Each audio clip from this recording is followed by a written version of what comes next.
plaisir de retrouver ceux qui sont présents et ceux qui le seront par le replay. Donc, je suis ravie d'être là ce soir pour un troisième question-réponse. Pourquoi trois? Ben, non pas parce que je suis feignante et que j'ai pas envie de faire une conférence, mais parce qu'il est temps en temps de faire un nettoyage et de poser ces questions. On a passé beaucoup de temps à accumuler de la transmission et à entendre de nouveaux raisonnements pour certains, de nouvelles approches pour d'autres, de nouvelles expériences aussi. Et il peut y avoir des questions à poser. Donc, c'est toujours intéressant de pouvoir avoir des réponses à ces questions, parce que quand on n'a pas de réponse, finalement, on bloque sur certains paramètres ou sur certains raisonnements. Et c'est vrai que pour avancer, ça pose quelques petits problèmes. Donc, ce soir, nous ne sommes apparemment pas très nombreux, donc ça va être intéressant pour la personne qui est là. Donc, soit la personne qui est là a des questions à poser, soit elle n'en a pas. Donc, je vais lui poser la question. Bonsoir Lila, est-ce que tu aurais, puisqu'on est en live ce soir pour le questionnement, est-ce que tu aurais des questions à poser? Là, je suis prise de court parce que, en fait, non, mais j'attendais de ce soir, parce que la dernière fois, j'ai posé une question qui était importante pour moi et tu m'as bien éclairée. Mais là, j'attendais avec impatience la question de mes pairs, là. Personne n'est là. Pas de souci. Pas de souci. Alors, on va essayer d'enrichir de toute façon cette opportunité qu'on a d'être ensemble.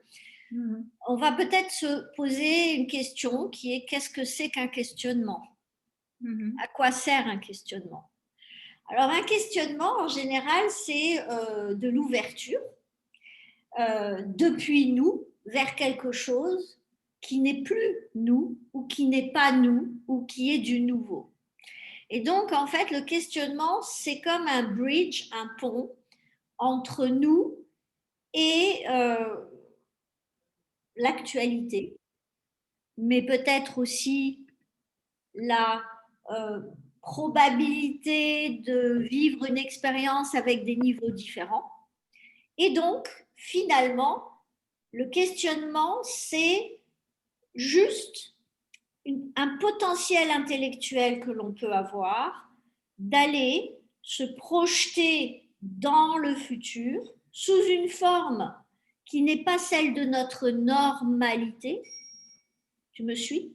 Oui, oui, oui. Et qui est donc un format qui nous est soit imposé, et à ce moment-là, on se trouve démuni avec ce format face à une situation qui est depuis là où on est, ce qu'on est depuis 10 ans, depuis 20 ans, depuis 40 ans.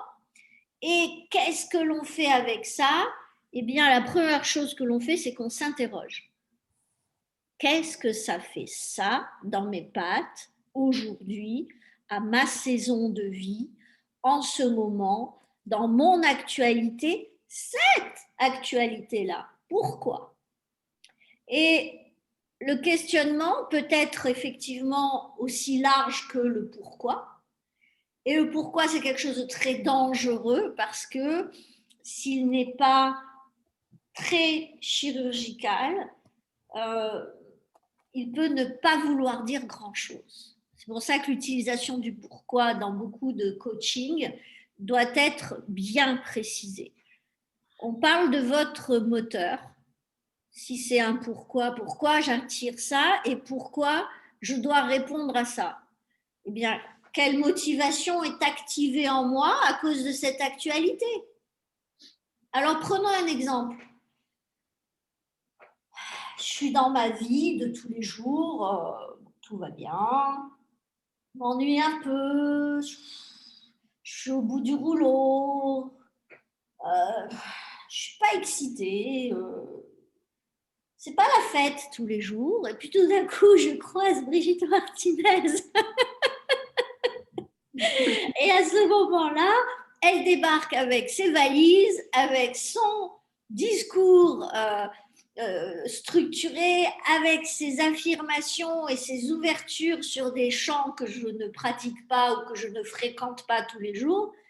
Et à ce moment-là, il y a deux solutions. Soit, effectivement, je suis tellement bien dans mon mal-être, tellement bien, que je regarde ça et en mode autopilote, je vais juger que c'est mauvais pour moi. Ça veut dire quoi? Ça veut dire qu'en mode subconscient, il y a quelque chose qui dit le changement égale danger, le changement égale enquiquinement, le changement égale fatigue, le changement égale dépense d'énergie, de temps, de pensée et d'argent. Et c'est pas bon pour toi. Et à ce moment-là, qu'est-ce qui se passe? Brigitte devient toxique. Brigitte devient irritante.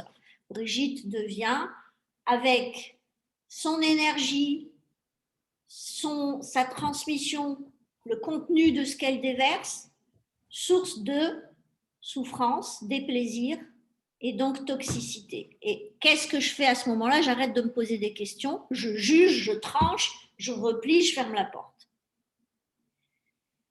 Ça veut dire qu'à ce moment-là, il n'y a pas de questionnement. Il y a de la prise de position sur la base d'une croyance qui correspond, dans ce cas-là, à une croyance, d'accord?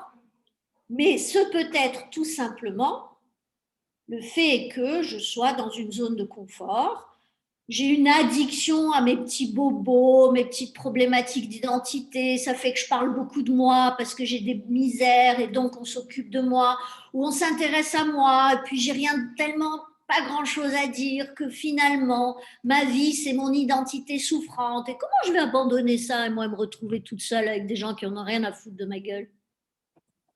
C'est tellement mieux d'avoir ça que de tout d'un coup dire aux gens, ah vous savez, j'ai entendu quelque chose, c'était intéressant, et de risquer qu'on me dise, ouais, mais toi, avec tes trucs, voilà. Ben non, je reste là où je suis. C'est tellement plus confortable. En plus, au niveau psychoneuro-émotionnel, j'ai mes addictions bien en place, la neurobiochimie bien en place, je décharge mes plaintes comme ça, j'ai pas d'effort à faire. Mon système nerveux, il décharge la frustration en une fraction de seconde. Pourquoi moi, je vais aller m'embêter à m'entraîner pour décharger de la joie, de l'enthousiasme ou de la gratitude pendant des semaines et des semaines, me faire mon fitness pour réapprendre au corps à décharger comme ça le bien-être, comme ça la joie, comme ça l'enthousiasme. Qu'est-ce que je vais m'embêter, moi? Je suis tellement bien, là, regarde le monde que j'ai autour de moi, ils sont tous en train de se plaindre de leur misère comme moi. Ça, c'est le deuxième cas. Et le troisième cas, c'est ras-le-bol, j'en ai marre, je mérite mieux que ça. Ça fait des semaines et des semaines, des mois ou des années que je dis, il y a bien quelque chose qui va me toucher. Et puis là, je me dis, c'est bizarre ce que m'a dit cette personne, ou c'est bizarre cette Brigitte, ce qu'elle raconte. Et puis elle parle du corps, elle parle de science, elle parle de philosophie, elle parle de sagesse, elle parle de ceci et de cela, elle utilise des méthodes qui sont scientifiques, basées sur la neuroscience et la physique quantique. Et si je m'intéressais à ça, si j'allais voir ce que ça me fait, si je me mettais à... Ça, c'est un troisième cas. J'ouvre l'interrogation et je me dis, et si cela pouvait être d'un quelconque intérêt pour moi par rapport à quoi? Et c'est là où il faut avoir à travailler un petit peu par rapport à ce que je veux dans la vie. Et si je suis dans le premier cas où je ne sais pas ce que je veux parce que j'ai même plus envie, c'est je mérite peut-être de vivre une expérience puisque ça fait partie quand même de ce que j'aime faire, apprendre ou découvrir, etc. Allez, go. Et là, étant donné que je m'autorise à vivre une expérience de l'ordre de l'inconnu et de l'imprévisible, tout est possible. Donc le questionnement pour moi et l'interrogation, c'est quand j'excite mon mental en direction du corps pour vivre quelque chose qui est différent de ce que j'ai l'habitude de vivre et que j'ai le droit légitime de m'interroger, de me poser des questions et de dire c'est quoi ton truc là, ton alchimie par exemple, comme on l'a fait dans le groupe de coaching avec des chiffres, c'est meurtre. Mais ok, je le fais, mais c'est bizarre ton truc. Moi, je dis, à quoi ça sert? Question, à quoi ça sert? Ben, ce qui est intéressant, c'est de savoir qu'on ne peut pas se connaître sans s'interroger. Et on a des personnes, et c'est quelque chose que je vous garantis, après avoir travaillé avec plus de 650 personnes quand même, hein, en 14 ans, c'est que finalement, il y a énormément de questions que les gens ont peur de se poser. Et puis surtout, il y a énormément de personnes qui sont persuadées de se connaître, sans jamais se demander ce qu'elles ont vécu, sans jamais se demander quoi elles donnent à leur vie aujourd'hui, et sans jamais se demander ce qu'elles veulent. Et il y a un mentor que j'aime beaucoup qui s'appelle John F. de Martini qui vous dira fréquentez vos rêves, fréquentez vos projets, vos objectifs, sentez la lumière qu'il y a dedans, réelle, si c'est un lieu. Les odeurs que vous aimeriez sentir tous les jours, peut-être que c'est parce qu'il vous manque un jardin, qu'il ne vous manque pas d'ailleurs. Tout est parfait, seulement que vous êtes conscient que pour évoluer, vous avez besoin de ces odeurs et de ce jardin. Donc, à ce moment-là, posez-vous la question qui est, tiens, pourquoi je n'ai jamais accordé de temps à ce plaisir, à ce goût, à cette sensibilité en moi, olfactive, en relation avec la nature. Et donc, c'est très important de savoir si aujourd'hui j'ai au moins 5 centimes pour m'acheter un pot de terre et mettre une première graine. Intéressant de savoir si je suis prête à mettre un pot de yaourt en verre, d'acheter un peu de terreau et d'aller me balader dans un marché de plantes et de dire tiens, allez, je choisis une graine. Je commence par ça. On ne vous demande pas d'être botaniste tout de suite. Mais ce premier pas aligné à un travail d'alignement interne où vous voyez développer un lieu de vie avec le bel arbre dont vous avez toujours rêvé, les fleurs que vous avez envie de sentir au moment du coucher du soleil, parce qu'à ce moment-là, elles se mettent à chanter au niveau olfactif. Cet alignement-là, additionné à des petites routines, des petits millimètres que vous mettez en place dans votre vie et qui viennent vous donner une expérience validante, comme quoi c'est bon pour vous. Oui, c'est un millimètre, mais qu'est-ce que je vais faire avec ça? Ce n'est qu'un millimètre. Mais l'association des deux fait que finalement, votre capacité à transformer, qui est à 75% en interne, 25% en externe, vous avez le choix, vous pouvez vous dire, eh ben, tant que je ne me suis pas alignée et autorisée et que je n'ai pas attiré, je ne commence pas à poser de stratégie. Moi, je vous dirais, alignez-vous en interne, commencez à incarner la personne que vous alignez tous les jours dans votre SAIL, qui est votre protocole d'alignement neuro-émotionnel, comme étant la personne qui, dans un futur plus ou moins éloigné, va avoir un jardin avec ces sensations, cette quête émotionnelle de sensations et d'émotions de plénitude, de plaisir, d'épanouissement, de gratitude. Et dans votre vie, immédiatement, choisissez quels sont les paramètres que vous devez installer sous forme de temps, de pensée, d'énergie ou d'argent dans votre réalité quotidienne avec votre corps, parce qu'en définitive, c'est votre corps qui va vous amener au résultat. Et donc votre subconscient. C'est d'ajouter des mini expériences positives pour venir renforcer l'expérience d'alignement en interne et d'en faire la validation par du résultat de millimètres dans l'externe. Ça, ajouter le premier ajouté au deuxième, c'est-à-dire vos protocoles qui créent l'alignement, qui font de vous la seule autorité, qui vous donnent l'autorisation de vivre cela dans un temps X. Et on s'en fout de combien de temps. Mais quand même, vous avez une petite idée, court, moyen terme. Et à ce moment-là, l'addition de ce millimètre, qui peut jouer le rôle d'un mètre, d'un kilomètre, va faire que 75% interne, vos petites routines qui vont enclencher la partie comment je fais pour arriver jusque-là, fait que vous allez finalement, avec votre potentiel électromagnétique d'attraction, vous attirer des situations, des circonstances et des personnes qui vont être des facilitateurs. Soit en vous donnant des coups de pied aux fesses, soit en vous tirant en avant et en vous soutenant. Et en fait, le questionnement, il est là pour vous donner la capacité à dessiner ce projet. Alors, vous pouvez passer votre temps à vous aligner et vous aurez des résultats. Mais vous pouvez être tellement excité que vous avez envie de faire quelque chose pour vos rêves. En plus de votre alignement, faire dans la réalité de tous les jours quelque chose qui fait que vous entretenez une relation comme si vous étiez en couple avec votre rêve. Et que ça devienne finalement de la covalence. Vos actions et votre alignement deviennent de plus en plus covalents, de plus en plus proportionnellement importants et reliés. Et à ce moment-là, vous êtes dans du coaching intégratif complètement. Parce que les petites actions que vous posez, elles sont déjà intégrées en interne. Elles sont déjà dans l'alignement. Elles sont déjà validées par votre subconscient que c'est bon pour vous. Parce que le coach veille à ce que les protocoles soient faits de façon à ce que vous, en train d'acheter votre petit pot ou de vider votre yaourt, une fois que vous l'avez mangé, de le nettoyer, de mettre de la terre dedans et la petite graine, ça, c'est déjà aligné. Il fait en sorte que ce soit déjà aligné.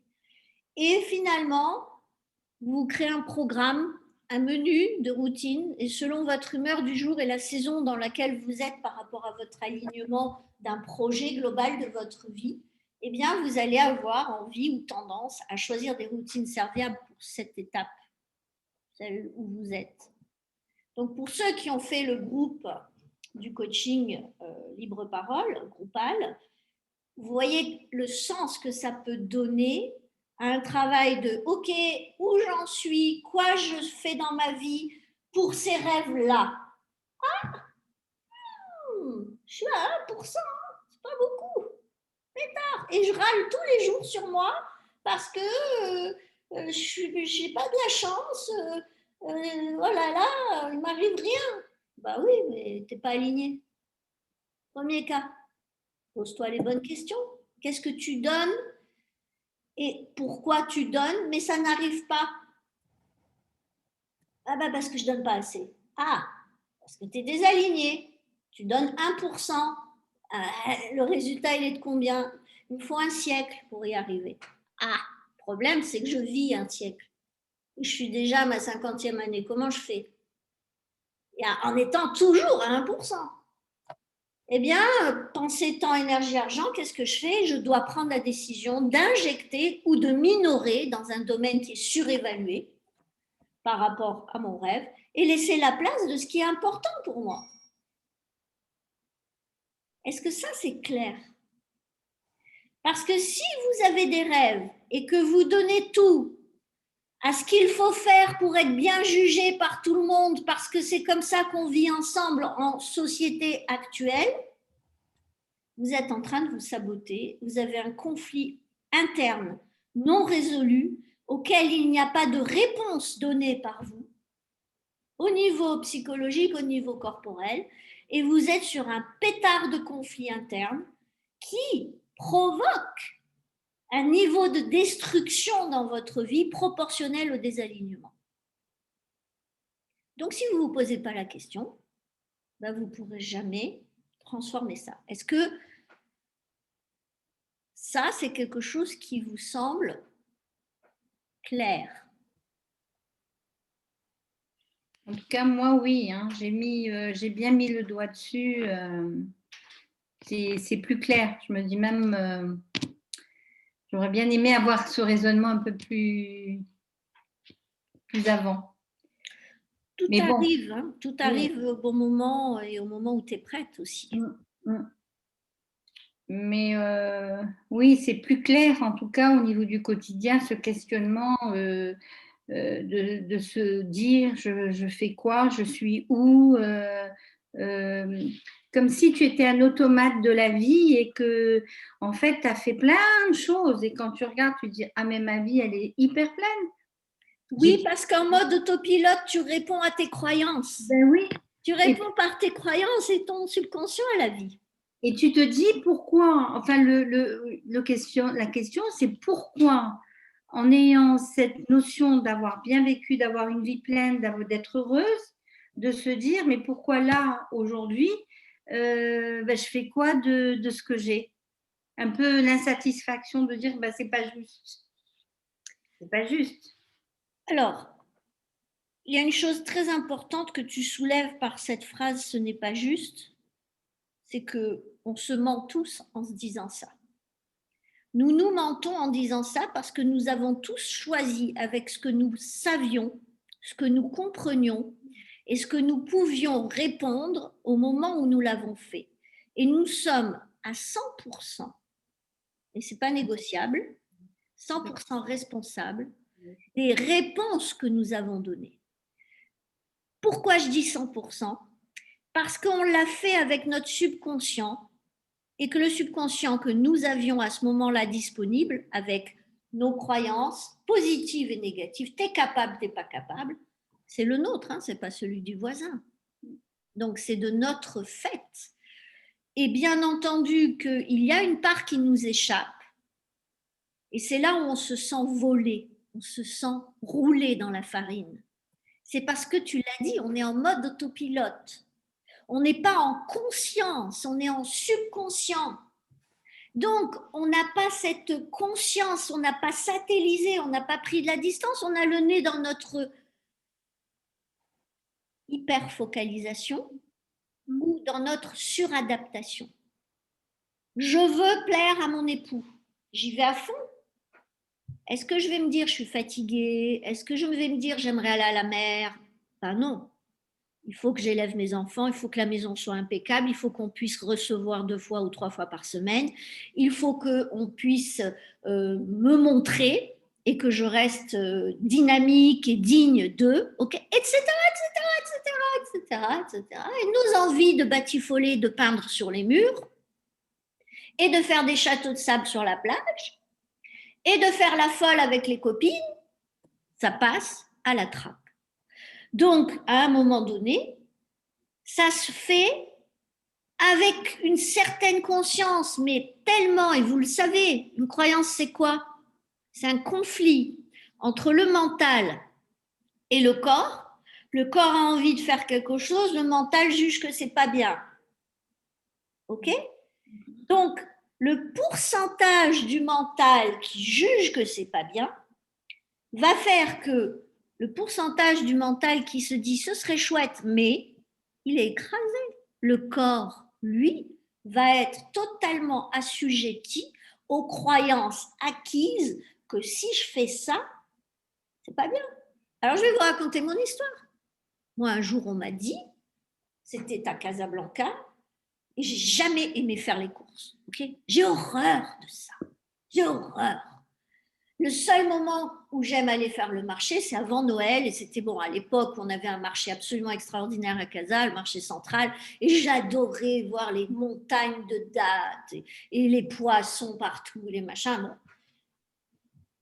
Mais j'ai jamais aimé faire les courses. Je m'ennuie. C'est quelque chose qui. C'est une torture. OK?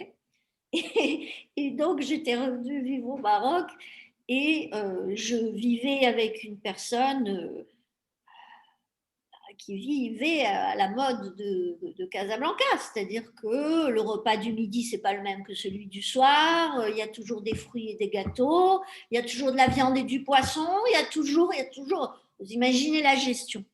Et il y a des personnes qui savent très bien de quoi je parle, et il faut que les copains débarquent et il y a de tout.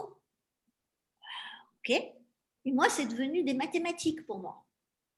Alors, déjà que j'aimais pas faire ça, qu'est-ce que j'ai fait? Ben, j'ai rien fait.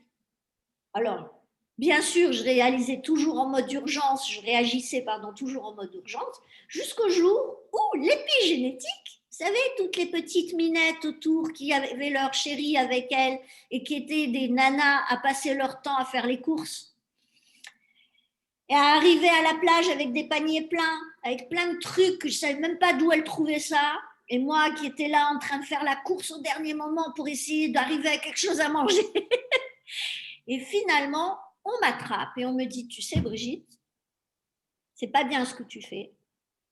Et attention, hein, et tu te rends pas compte, mais tu es nul. C'est pas comme ça qu'on fait, tu vas perdre ton mec. Et qu'est-ce qui s'est passé? Ben, moi, je me suis dit, j'ai pas envie de le perdre. Et puis, j'avais zéro expérience dans la vie. Et donc, finalement, je me suis retrouvée à vivre par comparaison avec ces personnes, un challenge d'être, au lieu d'être rejeté, critiqué et abandonné par la bande de copains, il y en avait quand même 40, et on se retrouvait tous les samedis à la plage à faire la fête ensemble. Donc, moi, j'étais tout le temps avec les garçons, pas avec les filles. Je m'ennuyais avec les filles parce qu'elles parlaient que de vêtements, de chaussures, de fesses des autres, la grosse, la maigre, machin, et je faisais des jeux. Moi, j'avais jamais joué aux cartes, je ne savais même pas ce que ça voulait dire. Et moi, je m'ennuyais à mourir. Et donc, je voulais pas être rejetée parce qu'en fait, avec les garçons, c'était pas non plus très drôle parce que moi, ce qui m'intéressait, c'était de parler business, de parler archi, de parler finance, j'étais déjà bizarre. Et donc, qu'est-ce qui s'est passé? Pour ne pas être complètement rejetée, eh bien, je me suis mise à faire les courses. Eh bien, ça s'est pas très bien passé parce que je l'ai fait. Bon, je me suis fait des copains avec les marchands adorables, etc. Puis petit à petit, j'ai commencé à m'organiser. Je déposais les listes, je repassais derrière. J'essayais de compresser le temps jusqu'au moment où je suis rentrée dans un stress énorme et j'ai commencé à avoir des petits problèmes, des événements inopinés. Je savais plus où j'avais garé la voiture, je me faisais tamponner, parce que j'étais challengée et les événements me disaient arrête. Et moi, je me disais stop, ça suffit, quoi, je mérite mieux que ça. J'ai pas envie de le faire. Alors, qu'est-ce que j'ai fait? J'ai payé la personne qui était en charge de faire la cuisine chez moi et je lui ai donné un billet chaque semaine pour qu'elle le fasse à ma place. J'ai soudoyé, mais j'ai pris mes responsabilités et j'ai vécu un apaisement. Et finalement, je me suis retrouvée dans une soirée la semaine d'après cette décision et les nanas qui étaient en train de parler de choses et d'autres. Et j'ai dit, écoutez-moi les chéris, vous êtes tellement ennuyantes que je vous laisse, je vais aller avec les mecs parce que eux au moins ils parlent business. Et de ce jour-là, ça a été l'apothéose. J'ai été catégorisée, mais j'ai été moi-même. Je me suis respectée. Et ça n'a pas toujours été simple. Mais qu'est-ce que faisait l'univers? Il me disait, dégage, tu as autre chose à vivre ailleurs, va grandir, sors de la bulle, sors de cette collectivité qui a des avantages. J'ai vécu des moments magnifiques, des rires, etc. Mais pose-toi les bonnes questions. Et je pense que l'absence de questionnement est une des raisons de nos mal-être, de nos... la qualité des questions qu'on va se poser va permettre d'obtenir des réponses de qualité. Et quand je dis qualitatif, ça veut dire serviable en direction de nos projets, nos télos. Les gens, non seulement ils n'ont pas de télos, à part avoir une maison et une voiture, et pouvoir dépenser sans compter, on allait me dire, bah, c'est un joli projet. Oui, mais il est trop flou. On ne sait pas qu'est-ce que ça sert derrière, pour les personnes et pour les autres. Donc, on n'a pas de télos matériel et spirituel là-dedans. C'est flou et c'est de l'imitation de ce que fait le voisin. Et il y a chez toutes les personnes une capacité à regarder les derniers achats de telle personne qu'on aime. On est allé chez quelqu'un, on a vu un bel objet, on s'est dit, ah mon Dieu, qu'est-ce que j'aimerais avoir ça. Oh là là, sans être dans la jalousie, juste dans la comparaison. Et à un moment donné, on se crée par absorption des besoins que l'on n'a pas. Et on oublie de se poser les questions de ce dont on a besoin. Donc le questionnement, c'est pour cela que ces questions-réponses, pour moi, sont importants. C'est qu'à un moment donné, de se rendre compte à quel point on ne se pose pas les bonnes questions. On n'en a rien à foutre de monter son business pour avoir un business parce que ça fait de moi un homme ou une femme épanoui. Ben non, ben pas du tout. C'est comment je me pose face à cette projection, dans quel état. Si je suis dans un état de bien-être, la vie va amplifier ce que je suis. Et le projet va être le vecteur de révélation, va être l'écriture, va être le vocabulaire et la grammaire de l'expression de ce bien-être. On s'en fout que ça prenne peu, moyen ou longtemps, sauf si c'est du business où l'espace-temps est une condition prioritaire pour la nature du succès. On est d'accord. Bien sûr que le temps est important. Mais ce qui est important, c'est dans quel état je vais me questionner sur mon business, par exemple. Et dans quel état je vais faire ce qu'on a dit tout à l'heure dans la première partie. Alors pour ceux qui sont arrivés plus tard, je vous encourage vraiment d'écouter la première partie. Dans la partie alignement et la partie comment, c'était la partie externe de l'alignement, qui est dans la continuité de l'alignement, c'est les routines. Parce qu'à ce moment-là, je commence à incarner, mais de façon digeste pour mon système nerveux. Ne croyez pas que votre système nerveux, qui est le frein et l'accélérateur, en mode autopilote, c'est-à-dire le système neurovégétatif, va pouvoir suivre le rythme interne de votre système central, nerveux central, si vous n'avez pas un pétard de pourquoi pour aller vers votre télos. La vie est une quête émotionnelle. Donc, si vous êtes là juste parce que c'est normal que ça se fasse en 6 mois, moi, vous me dites ça, vous me coupez l'envie, mais avec une force, j'en ai rien à foutre. Moi, je suis un être lent et je suis capable en 24 heures d'accoucher d'un projet. Mais je suis lente. J'ai des rythmes très lents sur certains projets. J'en ai rien à faire, j'ai confiance, parce que j'en ai rien à foutre qu'on me vole une idée. J'en aurai une autre. C'est la foire fouille dans ma tête. Vous comprenez ce que je veux dire? Et à partir du moment où on devient victime d'un projet, c'est parce qu'on dépend de lui pour être heureux. C'est parce qu'on dépend de lui pour exister au milieu d'une soirée. Ah ouais, alors il en est où ton projet? Ah ouais, alors ben écoute, ça y est, c'est fini. Hein, demain, tu peux y aller, tu vas voir. Et alors? Et après? Dans quel état vous êtes? Vos surrénales, elles sont comment? Votre couple? Votre corps? Vos nuits? Alors, bien sûr qu'il y a des étapes où on condense et on travaille plus, etc. Bien sûr qu'on peut même prendre un deuxième job pour pouvoir injecter dans un projet de la trésorerie. Tout ça, on le sait. Bien sûr, quand on est dans le coaching du projet. Mais avant tout, où j'en suis, quoi je désire, quel est le chemin à faire entre les deux. Alignement interne, un peu d'externe, un peu d'externe, un peu d'externe, un peu d'externe, un peu d'externe, millimètres qui deviennent des mètres, qui deviennent des centimètres, des mètres et des kilomètres.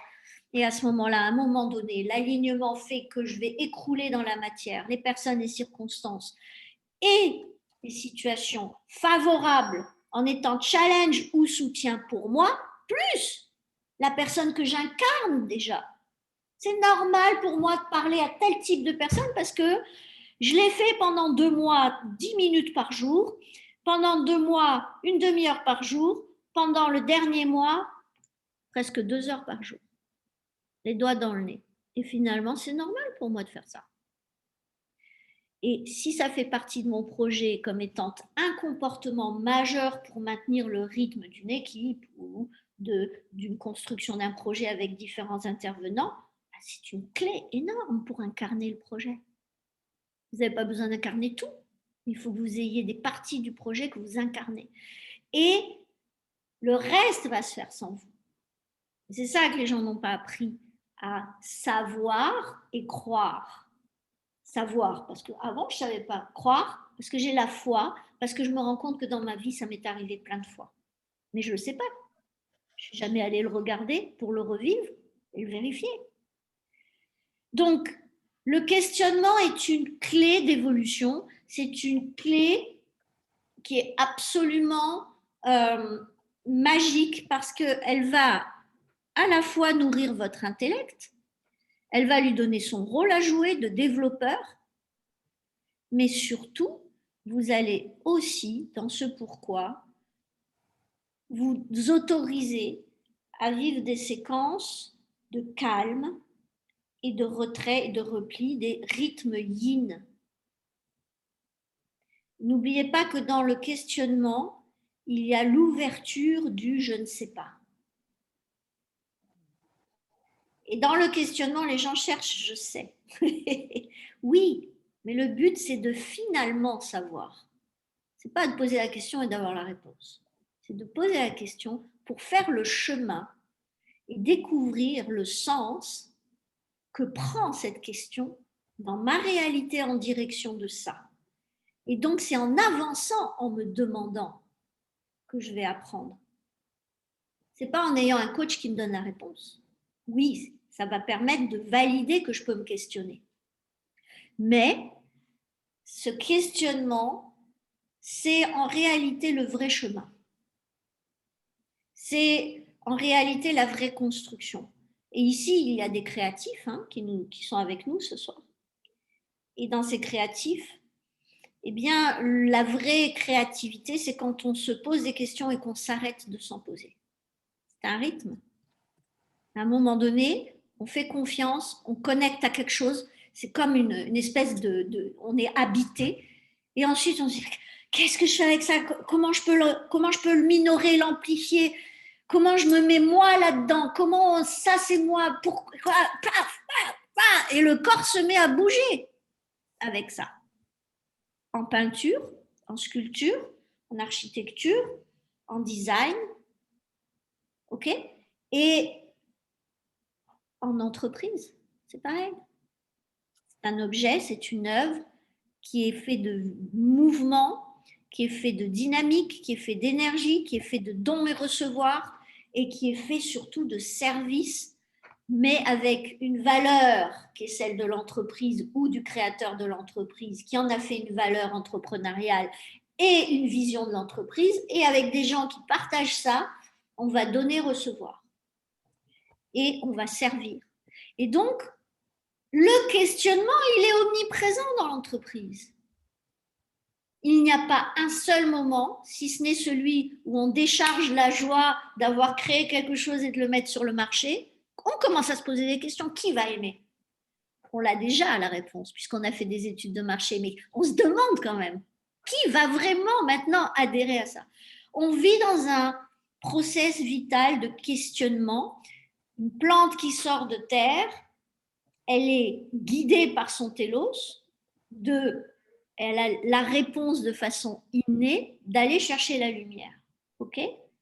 Mais en réalité, cet organisme, au moment où la graine va muer, va dégager de l'énergie, dans ce catabolisme, elle va pourrir, dégager du gaz qui va la détruire pour créer l'énergie de sortir de terre.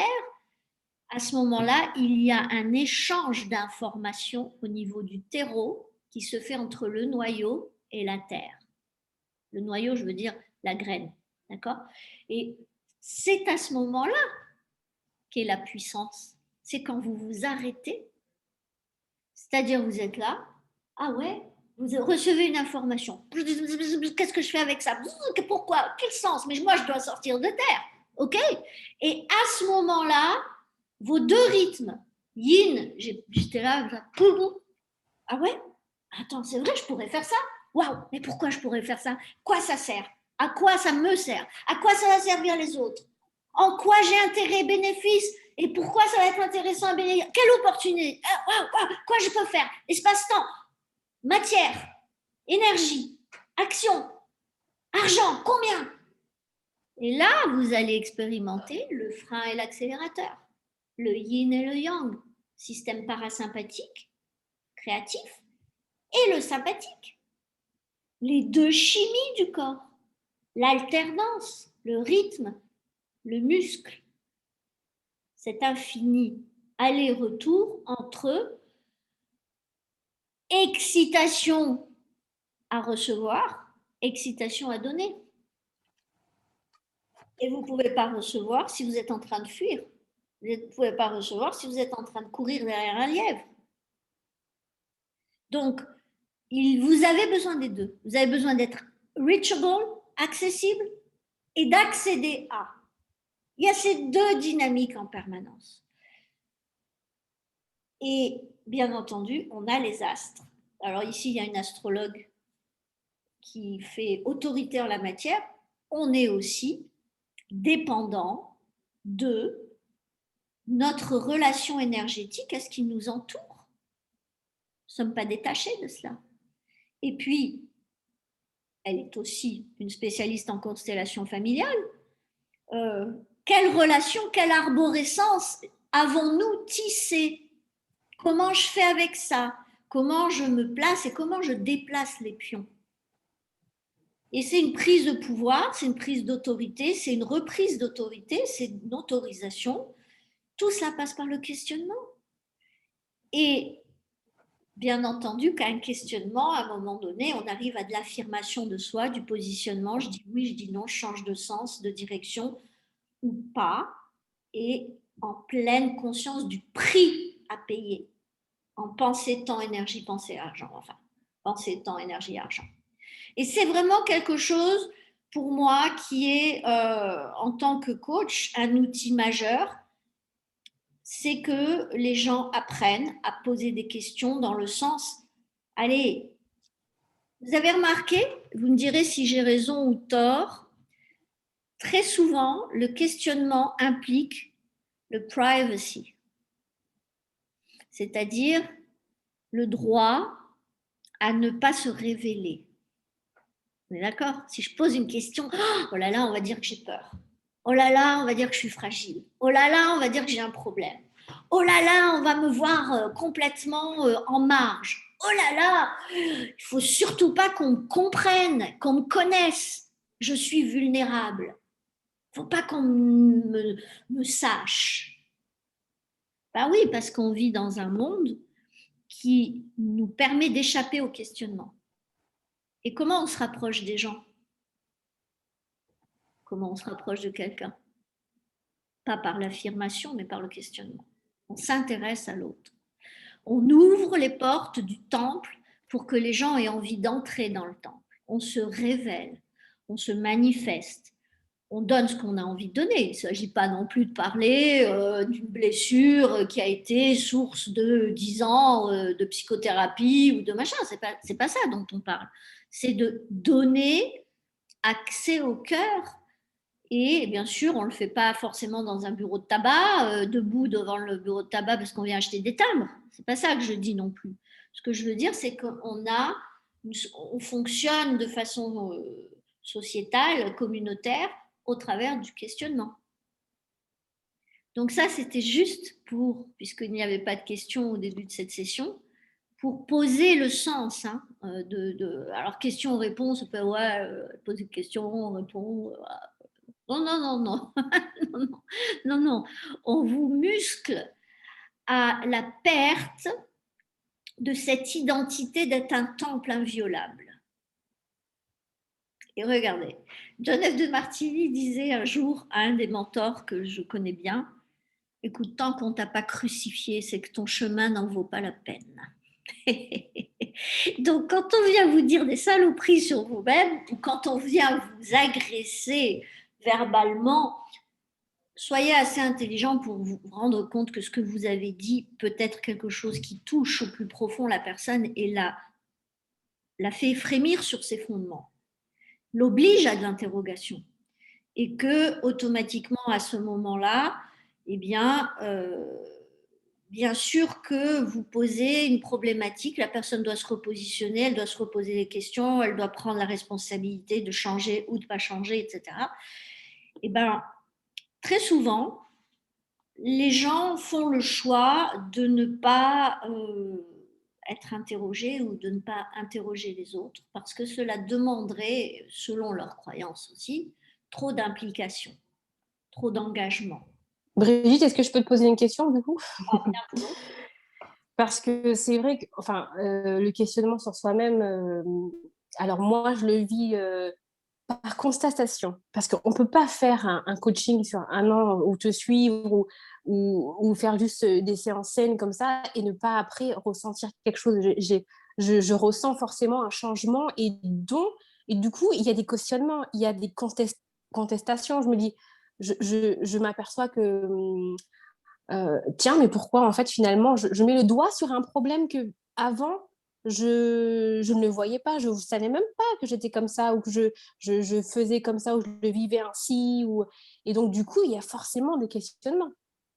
Et forcément des questionnements. Donc, on ne peut pas suivre le SANE et ne pas interpeller. Ce n'est pas possible. Ce n'est pas possible. Soit on n'entend pas ce que tu dis, et pourtant tu dis oui, je rabâche. Mais moi, j'ai besoin de ça. Je me rends compte, et je me rends compte aussi que ça chamboule des systèmes, ça chamboule des habitudes, ça chamboule des choses. Et moi, ça me permet de voir que, ah ben voilà, là, il y avait un problème, là, il y a un problème. Et il faut travailler dessus, en fait. Oui, Céline, et merci d'ailleurs d'avoir précisé ça parce que c'est pour ça que, d'ailleurs, j'en ai jamais vraiment parlé comme ça du questionnement, hein, même dans les conférences. Je parle d'interrogation, d'introspection, etc. Mais en fait, je considère que on devrait commencer nos journées dans la gratitude et le questionnement. Qu'est-ce que j'ai envie de faire aujourd'hui? Qui j'ai envie de rencontrer? Quelle part de moi j'ai envie d'activer? Qu'est-ce que j'ai envie de donner? Qu'est-ce que j'aimerais recevoir? Et en fait, qu'est-ce que j'aimerais créer ou faire aujourd'hui? Et ou choisir la question qu'on a envie de se poser juste parce qu'on sent que c'est la bonne question du jour.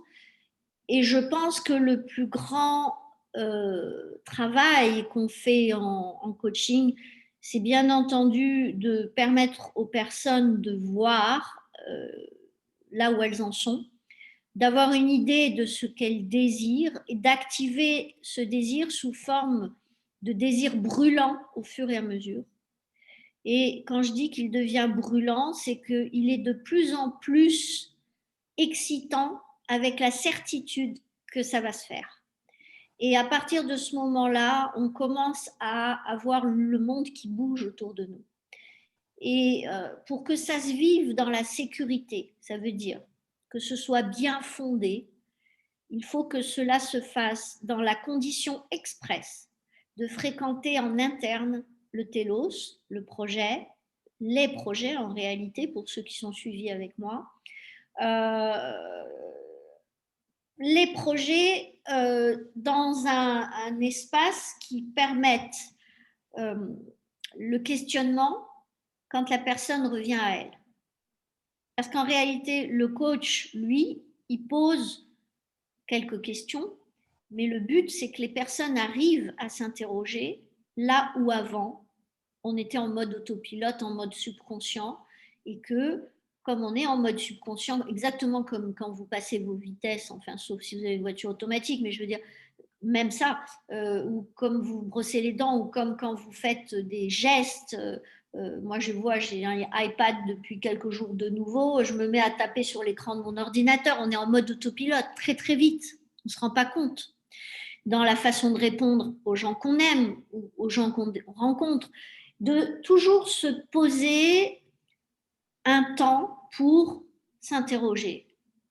S'interroger sur comment je me sens, à combien je suis de désir de parler à cette personne, combien. Ça se fait en mode autopilote après, hein, à force de faire le SANE. Vous allez le sentir, le corps va vous dire bien-être 6 sur 10 quand même, hein, c'est bas. Okay, et là, vous allez vous dire, ok, qu'est-ce que je fais? J'engage ou j'engage pas? Et vous regardez la personne, vous vous interrogez au niveau du cœur et vous savez la réponse. Ensuite, eh bien, de vous dire, ok, c'est quoi qui est important pour moi aujourd'hui? Ben, c'est d'être en pleine santé, d'avoir plein de gens qui s'intéressent à mes dons et mes talents au travers de ce que je leur permets d'accéder de moi, c'est-à-dire mon don et mon talent, sous un format donné. Et ça commence par en parler, ça commence par créer un carnet d'adresses, ça commence par faire le buzz autour de moi, ça fait, et on s'en fout que ça aille vite ou que ça aille pas vite, on s'en fout, parce que je sais que d'une façon ou d'une autre, ça va prendre forme à un moment donné. Parce que j'ai compris que mon but, c'est de faire vivre ma créativité, mon talent, mon don, mon identité, ma féminité, avec une autre personne, par exemple, un couple, ou dans une communauté autour de moi, en tant que don et talent, et gestionnaire, mais aussi en tant que moi et des clients qui vont devenir ma famille de gens que j'aime et qui m'aiment parce que je leur fais du bien et eux m'honorent pour ça. Et tout ça, c'est une construction. Les gens vivent dans un monde où on est dans un rythme d'accélération en permanence, le pied sur l'accélérateur parce qu'il faut qu'il y ait du résultat. Ben non. Ralentissez, chauffeur, on est pressé. C'est ce que disait Winston Churchill. Je le redirai à chaque conférence s'il faut, je m'en fous, même si c'est ridicule, parce que c'est tellement vrai. Vous allez voir le mec qui arrive à 100 à l'heure. Vous n'allez pas vous le prendre dans la gueule. Vous allez voir que vous avez engagé dans un sens interdit. Vous n'allez pas vous retrouver sur un truc qui n'a aucun sens. Vous allez vous rendre compte que finalement, vous avez envie de siffloter en conduisant. Alors que là, vous êtes complètement hyper focalisé, etc. etc. Ben, c'est pareil pour votre entreprise ou votre projet. Et comme tu le disais très bien, Céline, c'est que tout d'un coup, tu vas voir un truc que tu ne voyais pas. Tu ne savais même pas qu'il y avait ça dans toi, qui était là depuis l'âge de 5 ans, ou l'âge de 15 ans, ou l'âge de l'année dernière, et que tu l'as laissé pourrir, dormir, nier. Moi, non, j'ai autre chose de mieux à faire. OK? Et là, automatiquement, 1 an plus tard, 10 ans plus tard, ou 25 ans plus tard, ça fait très mal. Le questionnement, c'est le lien entre votre intelligence et votre projection. Donc, votre passé sous forme d'expérience, au niveau du mental, dans la partie pensée construite qui est votre intellect, en direction de vous, au milieu de nulle part, dans l'inconnu, avec votre bulle à vous, votre création à vous, votre télos à vous, depuis le même mental. Ça veut dire quoi? C'est-à-dire que s'il ne connaît pas le projet, il va le juger. Si vous ne lui avez pas dit que ça c'est bon pour moi, ça c'est bon pour moi, je vais rencontrer cela, je vais faire ça, je vais avoir un corps comme ça, et puis tu vas voir mes finances, je vais faire ça avec mon argent parce qu'il va aller de telle personne à telle là, il va revenir vers moi, et puis yahoo, et puis tu sais, en plus je vais avoir ma famille qui va pouvoir profiter de moi parce que je vais pouvoir les rencontrer sur un bateau au milieu des cactus de mon jardin parce qu'il y aura un bassin et qu'il aura la forme d'un cœur. Mais si votre mental n'a pas fréquenté ça en trouvant ça génial, quand vous allez, vous, du jour au lendemain, lui dire bah, c'est ça qu'on va faire. Allez, ferme les yeux, avance, dors plus, bosse, arrête, il faut que tu trouves les bonnes personnes, on s'en fout. Ah oui, mais il faut penser à l'argent. Mais vous allez péter un câble. Est-ce que vous le sentez? Pourquoi? Parce qu'à ce moment-là, le rythme du corps va passer en suradaptation. Il faut que je dois, sans tenir compte de vos désirs et d'accepter, d'expanser le temps en sachant que vous pourrez le condenser. Et c'est une chose très importante d'aller finalement valider qu'on s'en fout de comment ça va se faire. On veut juste aimer ça, désirer ça, être excité par ça et commencer à le dessiner, le fréquenter, planter des graines, des millimètres et finalement, on sait que ça va se manifester. Je peux vous garantir que je ne serais pas là si ça ne s'était pas passé comme ça. Tout s'est fait comme ça. Mais c'est un peu, du coup, c'est un peu l'histoire du lièvre et de la tortue, en fait. La tortue qui, elle, finalement, part bien tranquillement, mais qui arrive la première. C'est un peu ça parce que effectivement la tortue en plus elle a une structure lourde à porter, elle a une morphologie qui lui permet d'aller plus ou moins vite et une tortue ça va vite, c'est capable d'aller vite, mais effectivement on a la tortue a cette symbolique de porter la charge, c'est-à-dire de prendre la responsabilité du rythme auquel elle marche et ce lapin qui est euphorique par rapport à son potentiel de pouvoir gambader et finalement cette espèce de vous savez on parle de tu sais on parle de l'adolescence où on se pense éternel, on a envie de tuer ses parents parce qu'on n'en a rien à foutre d'être enfermé par eux et qu'on considère qu'ils nous gâchent la vie et que finalement on ne voit même plus qu'on les adore et qu'on les aime, d'accord? Et ben c'est un peu ça, re-aimez vos rêves, ils sont les parents de votre futur, vous en êtes les géniteurs, mais ils sont un bras de levier. Le questionnement en est l'accompagnement, l'accompagnateur. Le corps en est le condensateur et le révélateur. Et soyez patient. N'entrez pas dans l'impatience. Bien sûr que pendant ce temps-là, vous dessinez votre projet. Vous savez combien de personnes, combien de trésorerie, combien d'investissements, sur combien de temps vous allez l'amortir, quelle typologie d'engagement avec les différents consultants freelance ou partenaires sur le long terme ou le moyen terme vous désirez. Dans un premier temps, quel est le format provisoire que vous mettez en place parce que c'est un format de départ d'ici 6 mois, 1 an, et vous passez facilement de 6 mois à 1 an sans vous dire « Oh là là, ça fait 6 mois, ça j'aurais dû déjà le faire. Non, non, non, je m'en fous, je sais que ça va se faire. » Et c'est quand vous lâchez. Alors bien sûr, on ne parle pas de situations avec des entreprises qui ont l'habitude de ne pas rentrer de projets sans deadline. Ben, toute deadline est faite pour être sautée, d'accord? Et c'est-à-dire que dans une deadline, on doit intégrer systématiquement, parce que dès que vous mettez une deadline, vous passez en mal-être, automatiquement, et sous pression. Donc les deadlines sont faites pour être accompagnées de circonstances espace-temps particulières qu'il faut apprendre à gérer, mais en même temps, vous devez absolument vous considérer comme étant le tronc le plus important de votre projet, c'est votre champ électromagnétique, votre potentiel électromagnétique d'attraction.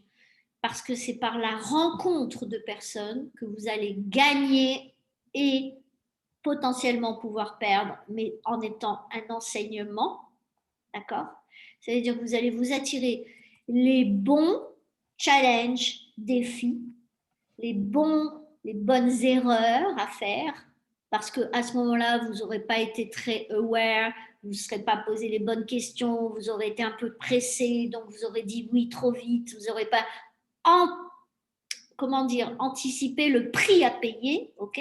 Mais si vous respectez finalement cette notion de dire, ok, est-ce que je suis à 10, 8, 9, 10 de désir, de dire oui à cette proposition, 8, 9, 10 de bien-être, quand je me vois 6 mois, pendant 6 mois, vivre avec cette réponse où je dis oui, et en temps, en pensée, en énergie, en argent, pendant 6 mois, avec mon couple, avec ma famille, avec ma santé, est-ce que je suis dans le bien-être à 8, 9, 10 sur 10? Si oui, et si vous êtes dans la certitude que vous allez finalement manifester les résultats que vous avez prévu de manifester avec, on va dire, allez, un chiffre bidon comme ça, 10 clients dans les 6 premiers mois, allez-y, si c'est oui.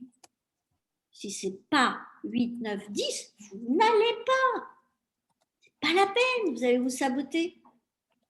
Donc, à ce moment-là, la vie amplifie ce que vous êtes déjà. Et si vous répondez parce que vous avez peur de perdre une opportunité, vous allez vous prendre une baffe dans la gueule qui va être le boomerang et la réponse, qui va faire que finalement, vous allez finir par perdre quelque chose, soit de l'estime de vous, soit du temps à cause de cette réponse. Donc, il faut vraiment comprendre ça. C'est pour ça que je vous disais depuis le début, on a fini là, je vous libère bientôt. Mais voilà, le questionnement, c'est la base. Est-ce que j'ai du désir? Oui. Ok, c'est bon. Si je n'ai pas de désir, je laisse tomber. Laisse tomber, c'est même pas la peine de commencer. Est-ce que je me sens bien? J'ai du bien-être, je bascule dans le bien-être, c'est-à-dire j'ai les deux rythmes, frein accélérateur, créativité et création. Est-ce que j'ai ce potentiel en place quand je vois ce projet? Oui, oui, tout neuf, vous dites. C'est bon. Est-ce que je suis dans la certitude que c'est déjà fait d'avoir ces 10 premiers clients dans les 6 mois? Je dis n'importe quoi, hein, ratio chiffre. Je suis à 6. Bah non, tu le fais pas. Tu le fais pas. Tu vas pas engager si tu es excité et que tu n'as pas confiance. Ah non. Par contre, si tu es à 8, 9, 10 de certitude, tu fonces. À ce moment-là, tu prends tes responsabilités. Tu dis oui, tu vois espace-temps, etc. Blablabla. Tu vois ça dans ta vie, tu valides, tu anticipes et là, tu passes à l'action. Pas avant. Donc, c'est pour ça, passage à l'action, c'est plus tard, beaucoup plus tard. Parce que le questionnement va vous permettre de savoir si vous êtes dans le bon timing et surtout votre alignement. Je ne me suis pas appesantie sur l'alignement parce que c'est une évidence pour nous maintenant. On s'aligne, on s'aligne, on s'aligne, on s'aligne, on fréquente la vie réelle avec des routines.